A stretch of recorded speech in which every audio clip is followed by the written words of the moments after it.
So we're on week 3 for the current Monster Hunter Wilds event quest, and this week we actually got 3 new quests, which is pretty awesome. We got Ballet in the Rain, Sand's God Soul, and Like a Fire Hidden by Sand, which is actually giving you an expedition headgear piece, so it's a piece of cosmetic armor, so you should definitely check that one out. But today's video we're going to be talking about Ballet in the Rain, which is really cool because this is going to help you get glowing orb swords, which is pretty cool, which is just weapon decorations. Now, in order to unlock the Ballet in the Rain quest, you need to be Hunter rank 21 or higher, because in this instance, we're going to be hunting down a Tempered Lalabarina. So, I just want to make sure that you guys are all aware that this quest is available from the 18th of March until the 25th of March, so it is only available for an entire week. Once we hit the 25th of March, we'll then move on to the next week of events, and this one will disappear. So once you've reached Hunter rank 21, all you need to do is then approach Alma, come and talk to her because she's the quest counter. You'll then go to post/join quest. You'll then come down to the event quest section, and you'll see all of the current events available in the game. And as you know, we're talking about Ballet in the Rain, where we'll be going into the forest and hunting down the 3-star Tempered Lalabarina. Now, if you don't know what a tempered monster is, it's essentially just a harder version of the monster that does more damage and has more health. I do have a video talking about what tempereds are, and it goes into a bit more detail about them. Here we have 50 minutes to hunt down this Tempered Lalabarina, and our failure conditions for this quest are if the time expires, or if we faint 3 times, just like other regular missions. Now, if we take a look at the quest rewards, you'll see here that we get the Lalabarina monster parts as usual. We then get the monster buff as well, which is pretty cool. Advanced armor sphere, mystery orb sword, damaged weapon shards, and hunter symbol 1, because, you know, this is a tempered monster, so you will be getting some damaged weapon shards, and you will be getting a hunter symbol 1 as well, because it is a 5-star tempered monster. As you fight higher tempered levels, you'll also get different rewards up to like rarity 8 Artian weapons, which is pretty cool. But then the final reward, which is what we're here for, is the glowing orb sword. Now, I do just want to make you aware that with the differences between like the different mystery orbs, glowing orbs, and ancient orbs, mystery orbs will give you the level 1 decorations. Glowing orb will be either level 1 or level 2 decorations, and ancient orbs will give you level 1, 2, or 3 decorations. So just be aware of that with this event, you will only get up to level 2 decorations. Now, if you're jumping into the fight and you want to do as much damage as possible, then we can see here that the monster will take extra damage from pretty much like every weapon. Every weapon is going to be very viable when it comes to the Lalabarina. Severing and blunt seems to do a high amount of damage, like I would just put blunt damage in the top and then severing and then ammo types, but every weapon is honestly viable.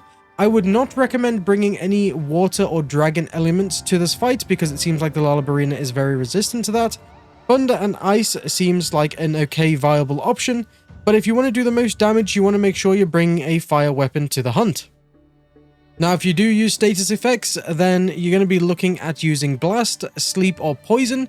Paralysis is good, but not as good as Poison, Sleep, and Blast, unfortunately. You can, of course, then stun and exhaust the monster too, because that seems to be very effective. If you bring in items, a flash pod is very good. We like flash pods. They're just always great for creating openings. And shock traps and pitfall traps also work wonderfully if you need to farm the Lalabarina for any reason.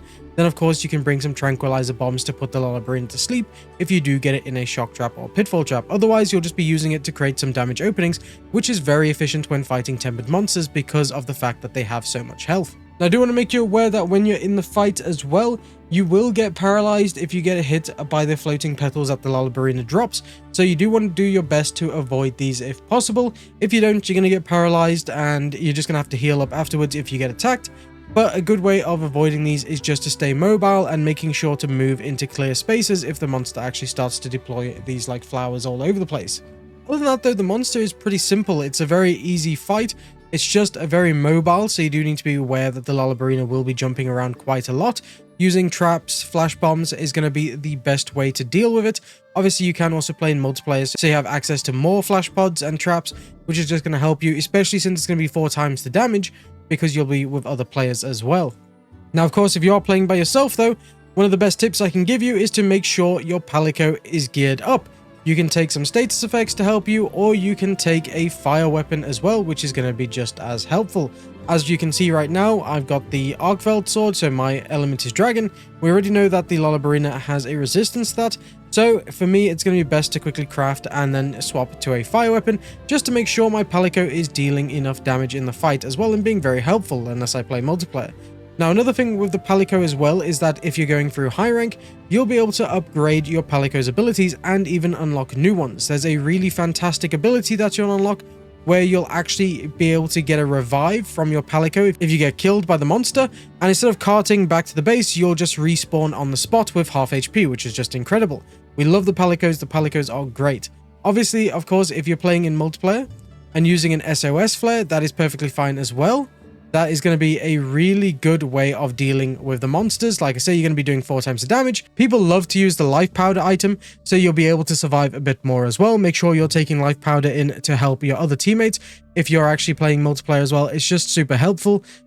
And of course, guys, as another reminder, make sure you're eating your custom meals. As you can see here, I'm on the recommended one, but you want to come down to custom meals and create the perfect meal for you. For example, if you want attack damage, you can use some meat.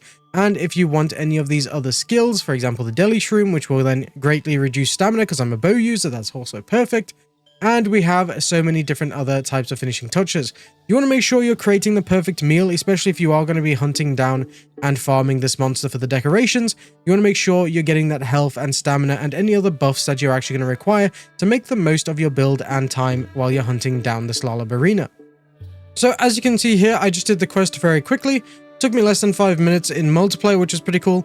And we managed to get 5 of the glowing orb swords, which is pretty awesome. I do want to give you one more tip quickly, that while you're in the forest, you're going to find poison cups, and you might even come across the Raffian while fighting the tempered Lollabarina. So please make sure you actually take some antidotes with you, because the Raffian will poison you.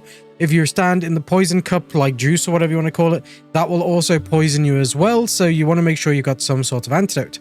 Anyway, guys, that's all I have for you on today's video. Thank you so much for watching, and I hope you guys have the best luck with your decorations if you're going to farm. And yes, I hope that...